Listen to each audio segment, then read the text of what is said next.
मैं एक हिंदू हूँ। आमतौर पर हम अपने धर्म को लेकर न असुरक्षित महसूस करते हैं और न ही अपनी आस्था किसी अन्य व्यक्ति पर थोपने का प्रयास करते हैं। हम सभी को उनके कर्म के नजरिए से देखते हैं, न कि धर्म से। लेकिन आजकल मेरे समाज और मेरी धार्मिक भावनाओं को ठेस पहुंचाना कुछ लोगों की आदत बन गई है। इंडिया की पहली प्लास्टिक सर्जरी इंडिया में हुई है, पता है किसकी? गणेश की।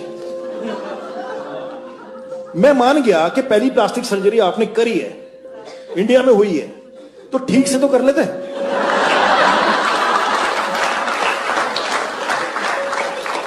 इसको देख के तो यही लगता है कि गांजा फूक के नहीं करना चाहिए सर। क्या ये इन्हें किसी तरह से ज्यादा बुद्धिजीवी बनाता है? आपको ऐसे बहुत से वीडियो मिल जाएंगे जिसमें कॉमेडी के नाम पर लगातार हिंदू धर्म और हिंदू देवी देवताओं का मजाक उड़ाया जाता है। Indian women just celebrated Karwa Chauth, or as I like to call it, Karwa. और सबसे ज्यादा अचरज की बात तो ये है कि इनकी कॉमेडी में जो आम बात है वह हिंदू है। इसमें हिंदुओं को जिंदा जला दिया। Fuck, that's bad. मरने के बाद जलाते ना। ये लोग मेरी धार्मिक भावनाओं को ठेस पहुंचाते हैं और लोगों को मेरे ही धर्म के बारे में झूठी बातें बताकर मेरे ही भगवान को नीचा दिखाते हैं और उम्मीद करते हैं कि मैं इनकी घटियापन पर हंसूं। गणपति बाप्पा मोरिया, शीला की जवानी, गणपति बाप्पा मोरिया, मुंडी है हरामी। At one point we just start banging our nipples for some reason. मेरा भगवान आया 1.5 दिन के लिए, मेरा भगवान आया 3 दिन के लिए, बाजू वाले का 5 दिन के लिए, बाहर के मंडली का 7 दिन के लिए। भुगतान नहीं है क्या यार इन लोगों को?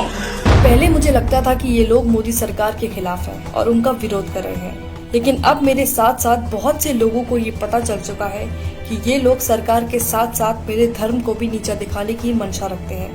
एक पवित्र विश्वास को खत्म करना चाहते हैं। मेरे विश्वास और गर्व को नीचा दिखाकर खुद की मान्यताओं को ऊंचा करना चाहते हैं। कॉमेडियन सुरलीन कौर इस्कॉन को मानने वालों की तुलना पॉर्न से कर रही है। आप सबको मैं बता दूं, बेशक हम सब इस्कॉन वाले हैं, पर अंदर से सब हरामी पॉर्न वाले हैं। सुरलीन इस वीडियो में ऋषि मुनियों को अपमानित करने का कोई मौका नहीं छोड़ती है, उन्हें वासना से भरा हुआ बताती है।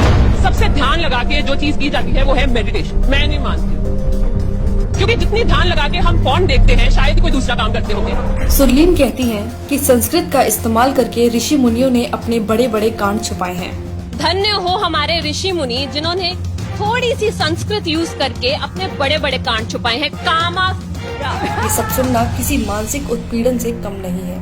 कॉमेडियन मुनव्वर फारूकी खुलेआम मंच से भगवान राम और माता सीता के लिए अभद्र भाषा का इस्तेमाल कर रहा है। लाइक अगर भगवान को रिस्पॉन्स करें, वो गाना कैसा है ना, लाइक मेरा पिया अगर है और राम जी डोंट गिव। मेरा पिया घर है, राम जी लाइक मैं 14 साल से खुद घर नहीं गया।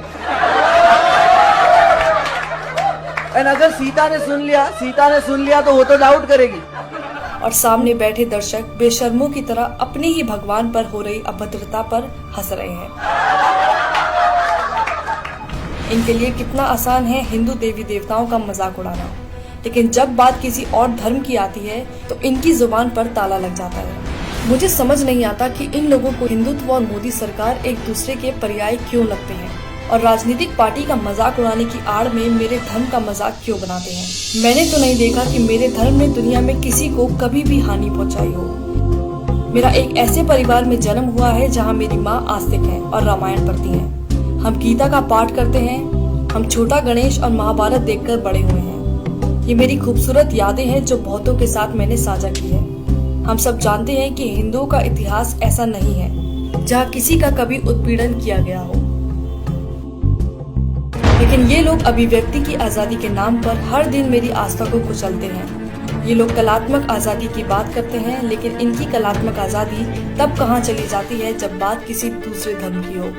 क्या केवल हिंदू देवी देवताओं का ही मजाक उड़ाना सेकुलरिज्म है? हमारे भगवान ने इंडिया से श्रीलंका ब्रिज बना दिया उस समय बिना LNT के। क्या अभिव्यक्ति की आजादी के अधीन केवल हिंदू देवी देवता ही आते हैं? क्या इन लोगों ने सिर्फ हिंदुओं की धार्मिक भावनाओं को ठेस पहुंचाने और हिंदू देवी देवताओं का अपमान करने का बीड़ा उठाया हुआ है? मेरे ख्याल से एक कॉमेडियन का काम मजाकिया चुटकुले बनाना है जिसे लोग सच में समझ पाएं और जिससे उनका मनोरंजन हो, लेकिन मनोरंजन के नाम पर केवल एक धर्म की आस्था और मान्यताओं को गाली देना, उसको लेकर भद्दे शब्दों का इस्तेमाल करना, ये किस प्रकार की कॉमेडी है। और विडंबना की बात तो ये है कि ऐसा करने के बाद भी अंत में ये लोग हिंदुओं को ही असहिष्णु घोषित कर देते हैं।